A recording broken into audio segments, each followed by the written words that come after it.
dafa nekk point bu sensible ndax xale yi dañ ko jël nañ ko torop mu di phénomène wu appartement yi nga xamante ne xale yi dañ ko jël maanaam dañuy bàyyi seen kër yaay yeeg seen kër papa yi bàyyi seen waajur yi ci kër ga dem loué ji appartement dëkk fa noo jàngatee yow situation boobu. waaw man loolu moom à vrai dire moom lu ma ko gisee bon la. waaye parce que tey mënumaa concevoir maanaam nga ne si kër ak kër nu mu yaatoo.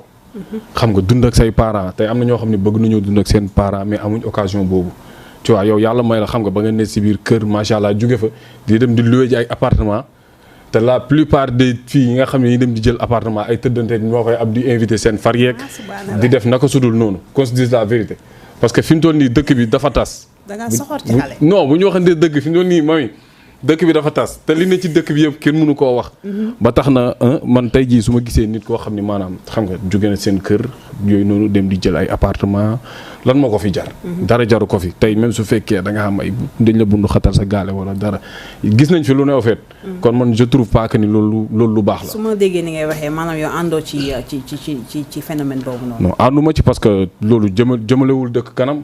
qu'on se dise la vérité. àndu ci waaye dafa mel ni tey jii bu la benn Joara invité woon appartement nga fekk ji ko dugg Joara. na muy ñëwee sax dama ko ragal mais li mu wax dama koy daal di weddi parce que tey jii nii. nit mën nga jël appartement taxul nga bon. taxul nga def ci lu bon. peut-être mën nga jël appartement xam nañ léegi famille sénégalaise nu mel. déjà des xale dañuy màgg ñëw fekk si ñeen boo amee sa liggéey bu baax mën nga jël sa appartement. ça ne veut pas dire que ni boo jëlee appartement da nga bon wala lu bon moo la fa tax nga koy fay def. parce que tamit du chaque jour la parents yi di contre lool am na parents yoo xamante ne jox seen. waaw dañ ciy d'accord parce que. da ngay nekk di liggéey.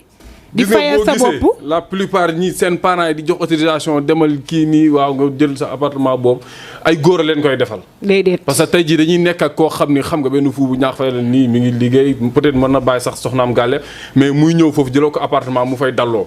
isaan yi léegi chaque weer wala heure bu fa ñëwee jox ko dara. bu ko defee kii tamit bu jëlee dem jox moyram parce que léegi fi mu toll nii macha allah. dëkk bi dafa ala daw. xale bi tutoyé na la sànq nee na. ma ne la bu la invité da ngay dem nga ne nee na ngay ñëwee sax dafa ëpp d'accord nga. dama ne la fuum yi ku ko xool xam ni ku ko invité appartement mu def. xam nga day yàq der parce que tey jii fi mu toll nii wax dëgg fa neex yàlla. à vrai dire peut-être jeunesse bi la léegi. parce que léegi fi mu toll nii tey ku ci yor sax 25000 yooyu loolu li nga xalaat mooy dem jël bon journée appartement yooyu noonu mais. fi mu toll nii wax dëgg fa neex yàlla ma bu bëggee dégg xale yi dañoo bon. di nga dem ci appartement wala doo dem déedéet fu dama lay arrêté parce que tey jii ku nekk ak la tax a jóg am na ñoo xamante ni loolu moo leen tax a jóg am na ñoo xamante ni situation oblige ñu def ko. mais yow mës ngaa dugg appartement wala déet. man mës naa dugg appartement mais su ma fa duggee lu bon taxul ma dugg fa. lu tax nga dugg fa. yow bu la dafa taxawal balaa nga koy poser question da ngay tontu ci question di nga ko fekk ji ci appartement wala doo ko fekk. déedéet. doo dem déedéet. doo dem waaw baax na ñu génn émission bu la laajee sa numéro rek bañ a. na may bañee dama koo ragal. kii dafa foo daal. nee naa la léegi mën na am parents yi. accepter seen doom yi ñu dem loué ji appartement comme kii ni mu ko waxee rek. du toujours bon je pense que mooy tax nit ki dem loué ji appartement. am na ñoo xamante ne peut-être liggéey. tax ñu dem liggéey dem jël ji appartement di liggéey week-end ñu ñibbi ci seen kër am na ñuy def noonu je pense. mais moom tey jii ma jox la exemple tey boo nee carrément ku jigéen ki dafa jël appartement xel yëpp ci lan la ñuy njëkk a dem. bon waaw mi ngi noonu merci kon donc am na loo xam ni tey jii. vraiment mais forcément que ni boo jëlee appartement fu rek da nga bon. non loolu je suis pas d'accord. nit a ngi jël appartement jigéen di xëy di gont di ko fayal boppam te xaarul daraay góor. gis naa fi ñoo xam ni sama bët a ma may xëyuñ gontuñ defuñ dara ay góor la ñuy recevoir guddeeg bëccëg te ñooñ ñooy fay appartement yi dëkk bi li fi ne léegi nañ ko wax te dee dafa yàqu appartement yi ci boppam yi jigéen ñi di jël wàcc seen kër yi ne yàmbalang tey seen kër ak problème yoo fa munti am ak ñu la bund xataal wala même su fekkee say parents sax ñoo la ci bàyyee du yoon wax dëgg fa neex yàlla parce que loolu jëmalewul yow loo xam ni tey jii suñ jamonoy maam gars yi xalaatuñ ko woon. su fekkee kër yi xat na xat lu toll nii. tey yow mag nga après war nga mën a dem dëkkal sa bopp. waaw mais yow. loolu jël sa responsabilité rek teel a jël say engagement ça ne veut pas dire que ni boo jëlee appartement rek. c'est-à-dire aussi pour rejoindre ko tuuti. Sénégal lañ nekk. si tu vois suñu société bi jigéen bu nga xamante ne amul jëkkër amul dara mu dem luy ji appartement en général dañ lay mënal. bon loolu moom c'est forcé parce que déjà ni bokk ci suñu culture.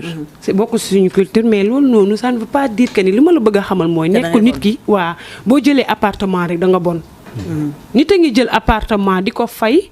parce que moom moo ko bëgg di ko fayal boppam day liggéey tout le temps di wàcc di dem tëdd ci appartement. te boo amee safar invité ko foofu noonu ngeen ne fa. du ñàkk mais loolu mënul ñàkk.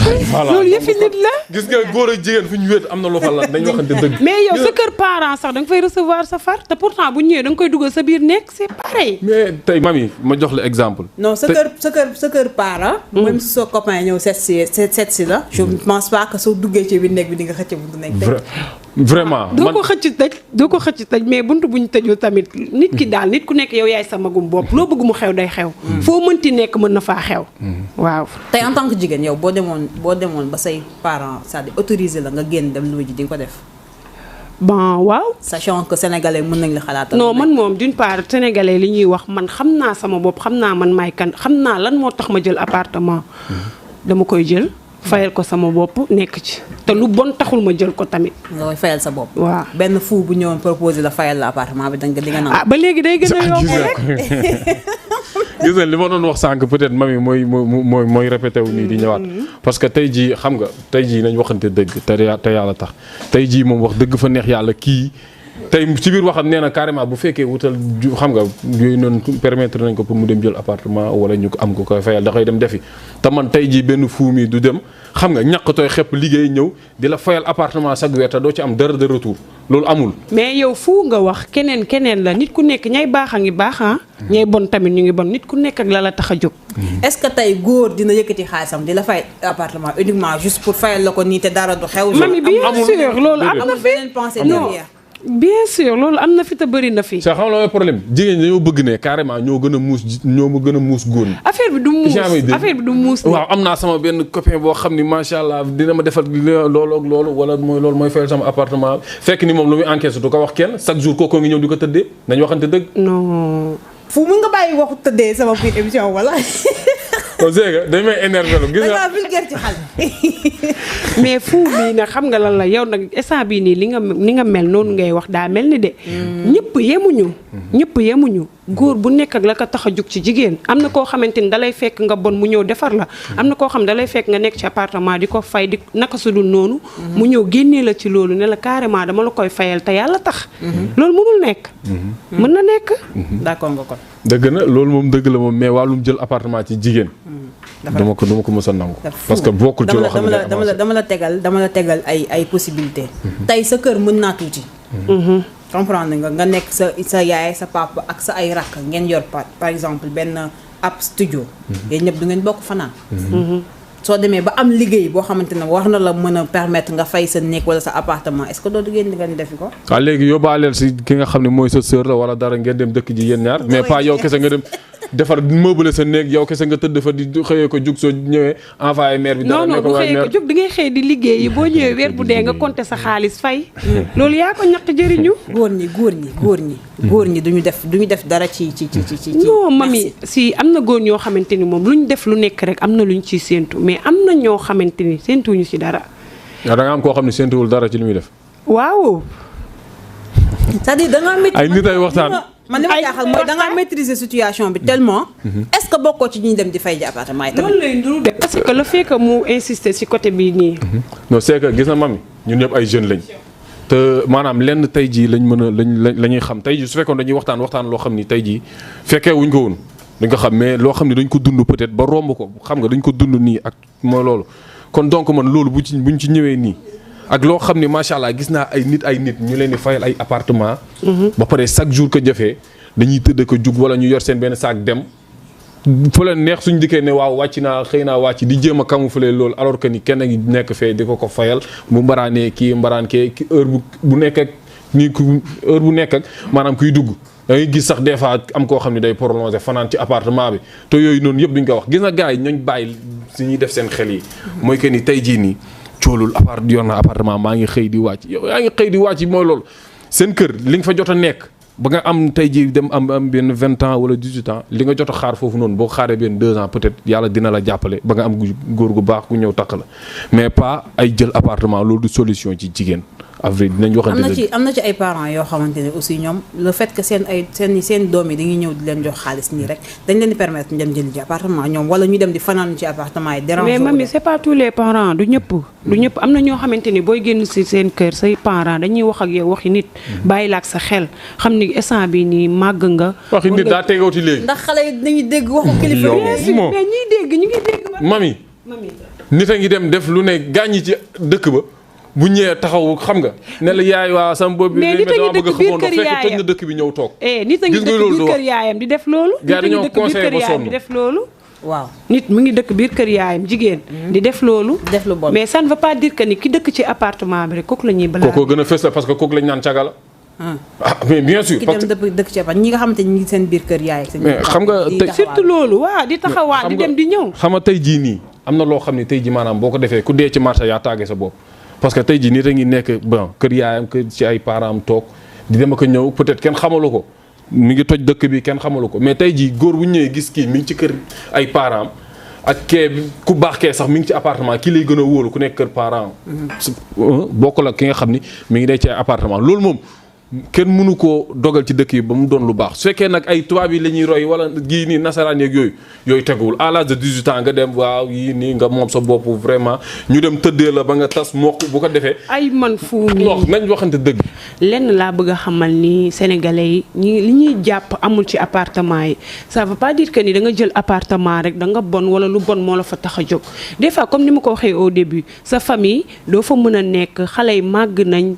kër gi bëri na nit affaire yooyu noonu am nga sa liggéey yaa ngi fajal sa bopp li ngay fajal sa bopp dem nga jël ko appartement à chaque fois nga liggéey wàcc fayal sa bopp mais ça veut pas dire que ni boo jëlee appartement rek góor moo la koy fayal te fayal bi mu la koy fayal am na lim ciy séentu muy tëddee gaw ma loolu noonu. moom lenn rek laa bëgg nga xam ma laaj la ko tey jii fi mu toll li fi doon toj àdduna di lëmbe dëkk bi lan la affaire de lomotif ñiñ tëddee ñi rek nga fiy gis affaire de lomotif te lim yi ci am yëpp ci biir appartement yi la amee parce que tey jii nii yooyu gaay di wéet la fekk ngay installé est-ce que nekkul yow mii da ngay dem ci appartement yi. non du question de ok parce que ni nga ko maîtriser nii forcément que ni loolu am yow amul benn point boo d'accord que ni nit mën na jël appartement fayal ma caméra ak micro yi de toi à moi ñu waxtaan doo dem ci appartement xam nga ñun ñëpp ay jeunes lañ tey bu ma nee jaaruma ci damay wax lu ma neex en fait parce que jar naa ci xam naa li fa xew tout ça yooyu noonu tey boo gisee la plupart vidéo yi def fuite ak yooyu yëpp gars yi def macha allah ay nuyu ak yu kenn xamul di filmer seen bopp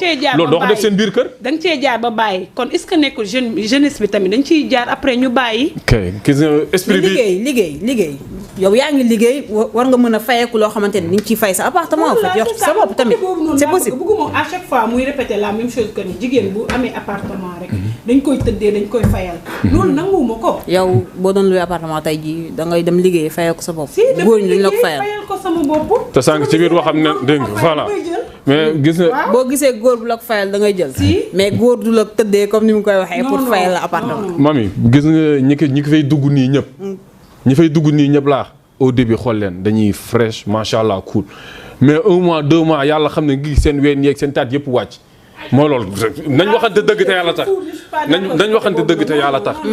non ça veut pas dire. kon yow da ngaa xool xale bi nii rek war a gis ci moom nii. yàgg naa dugg man boog xaw ma ko personnellement mais koo xool parce que jeunesse léegi moo koo xool xam ni macha allah yàgg naa dugg appartement du ma la ko nëbb. wax dëgg fa neex ya man li ma gis si yow tamit ku la xool xam ne ni ngay waxee nii xam ne yàgg nga dugg appartement yàgg nga fa dund li ngay wax nii mais ça veut pas dire que man forcément damay dugg appartement dama fay dund lu bon. donc yaa ngi dugg appartement. non man mais dugg nga fa. ñi fiy dugg laa man dama ciy dugg. mais su ma fa duggee lu bon taxul ma dugg. tey jii nii moo génn entre copines ngeen toog waxtaan. dem appartement te plage yeeg ne fi lieu public yi ne fi mbedd yi ne fi non defal ndànk perfor parce que tey jii nañ waxante dëgg te yàlla tax tey jii doo toog publiquement yii nii nit ñi fees fa dell nga fay def naka sudul noonu boo demee plage di nga jël benn chambre boo xamante ni kon yow kon miin nga lieu bi kii miin na milieu bi man li wax yi sax xaw ma ko kay xam nga ko de yaa ne plage boo souligné plage doo fa taxawaalu ci mbedd beeg yooyu noonu boo surtout boo ànd ak sa gel yow yàgg ngaa dem plage non kii naan lan yàgg nga dem place kii naan ko yàgg nga dem appartement yéen ñaan est-ce que yàggoo leen daje appartement non suñoo daje maa ngi koy ah mi nante ngeen de sax yàlla bu ma dajee waat ak moom waaw maa ngi doog a gis wax dëgg fa neex yàlla à vrai dire yaa ngi soo gis doomu jaamu nga xool ko rek xamal nit dem appartement gis nga mami yow mii sax laax de nit bu doxee parce que fi ñu toll nii maanaam tey jii nit bu doxee wala dara nga xam ni kii nii li muy dund carrément xam nga am na loo xam ne daa am lu nëbb am lu feeñ. loolu mënul nekk des fois nga gis nit comportement nga yaakaar ni kii mooy loolu te du ci dara. mais yow tey jii moom mi dem ba wax plage man ba ma waxee sens plage laa wax parce que lieu public yaa ngi fi comme ni ñu mel. mais moom mu dem fa ba xam fa ba découvrir fa ay chambre. non parce que ñun fii lañ dëkk déjà boo demee Ngor wala nga dem fenn même bu dul dara sax boo yegsee tag dañ lay proposer yow yaay xool li la fa tax a ñëw. ay chambre waaw. boo ñëwee dañ la koy proposer. yow yaay daf nga de yow yaay xool. li la fa tax a boo bëggee dégg-dëgg nga baal ma ci kàddu gi. kii yàgg naa tëdd. déedéet parce que nañu waxante dëgg xam nga àdduna ñu tim bon dañuy waxtaan quoi te yàlla tax. dañuy waxtaan te yàlla tax góor laa man yow jigéen nga. xam nga mais tey jii am na li nga xam ni tey jii boog nit maanaam bu waxee nopp xam nga nuñ koy waxatee ci wolof sax. non soo déggee wax bu kiiwee xam nga nopp yu koy déglu war a wér. fu loolu noonu dama lay wax benn affaire boo déggee ñuy wax c'est parce que dañuy wax pour ñiy ñëw suñu ginnaaw parce que ñun déjà. fu yow li nga wax dangereux na xool doomu jàmbur nga ne ko yàgg ngaa tëdd. waaw moom mi ci nekk expert rek ba xam ni man yàgg naa tëdd. non mais xam nga li ma leen di rey li ci góor di ci jigéen. tey yow da nga war a ami jëkkër. xam nga macha allah ñuy xaar bis bu mag bi macha allah. mais tey boo naree jàpp xam nga au sens du terme ne ok léegi. nit góor gi noonu nga fekk si ma. non am na ñoo xamante ni tamit mami dañuy nekk seen kër ñu maye leen yaa ngi dégg ñu dem sëyi ñëwaat amatuñ place ci kër gi. waaw en général aussi day demee noonu. après góor ñi tas nañ dem seen kër yi. léegi après parce que dañoo ñëw fekk fa situation boo xam ne yéen ñaar ñii daal ni ma gisee nii mënoo leen muus ak a waane ba ànd kii. moom daa soxla appartement ci lu mu wax parce que li mu wax nekkul loo xamante ni moo am nekkul loo xamante ni moom la nit ñi di dund carrément. parce que c'est pas tout le temps que jigéen dafa jël. man mën naa la nit ku nekk yow sama bopp ma la gënal du bañ ñaar. man mën naa laa may lenn mami mën naa la wàcc nga xool commentaire yi après incha allah. bu boobaa di nga xam carrément kan moo. en attendant ñuy xaar commentaire yi lan ngay tàggoo. waaw di leen jaajëfalaat di wax ni amoon nañ mbégte ak contentement bu mag a mag jàkkaarloo macha allah suñu jigéen yu yaa ngi xaw ma sax tura di ko jaajëfal bu baax di la jaajëfal bu baax a baax di leen wax ni lépp lu ngeen xam ni tey jii kàddu yi jub na ci borom bi la lépp loo xam ni dëng na ci man mii la di leen di tuub di jégaluwaat bu baax a baax. di nga tuub kay li nga fi wax ak garaaw tàggu ñëpp di wax ni émission bi nekk na émission boo xamante ni buñ ko waxee c'est juste pour sensibiliser xale yi wax leen ni carrément que ni lii fii am lii la mais nit ku nekk da ngay gëm sa bopp faytal sa bopp xam ni carrément lii nii man maa ko bëgg man maa koy def te dama ciy dem jusqu'au bout. fu nag li mu wax dama koy bàyyeeg yàlla. yow moom sensibiliser woo yow rek mais def.